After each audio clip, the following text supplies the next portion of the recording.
ଆଜିର ଗପ କଷ୍ଟର ପାହାଡ଼। ଥରେ ନାରଦ ଏବଂ ଭଗବାନ ବିଷ୍ଣୁ କଥା ହେଉଥିଲେ। ଭଗବାନ ପଚାରିଲେ, କହିଲ ନାରଦ, କ'ଣ ସବୁଠାରୁ ଅଧିକ କଷ୍ଟ ଦିଏ?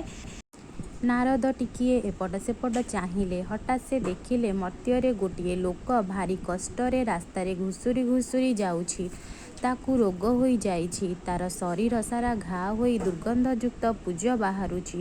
ନାରଦ ଚଟାପଟ କହିଲେ, ଆଜ୍ଞା, ସବୁଠାରୁ ଅଧିକ କଷ୍ଟ ଦିଏ ରୋଗ।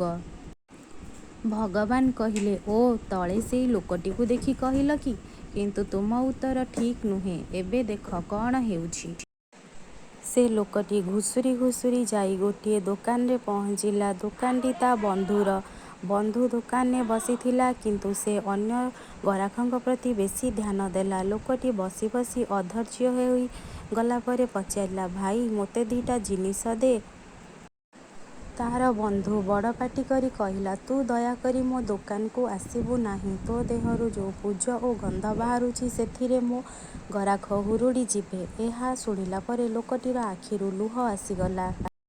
ଏହା ଶୁଣିଲା ମାତ୍ରକେ ଧିକ ମୋ ଜୀବନ ବୋଲି ମନେ ମନେ ଭାବି ସେହି ସ୍ଥାନରୁ ତତ୍କ୍ଷଣାତ୍ ଚାଲିଗଲା। ନାରଦ ଏଥର କହିଲେ, ଭଗବାନ, ମୁଁ ଭୁଲ କହୁଥିଲି। ଅଧିକ କଷ୍ଟ ଦିଏ କଟୁ କଥା।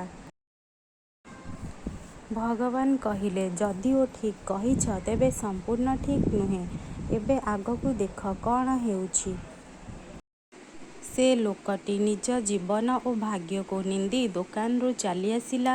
ସେ ଭାବିଲା ଘରକୁ ଫେରିବ। ଘରେ ହିଁ ଶାନ୍ତି। ଘରେ ମା ଓ ସେ ଦୁଇ ପ୍ରାଣୀ ରହୁଥିଲେ। ଲୋକଟି ଘୁଷୁରି ଘୁଷୁରି ଘର ଭିତରକୁ ପଶିଗଲା।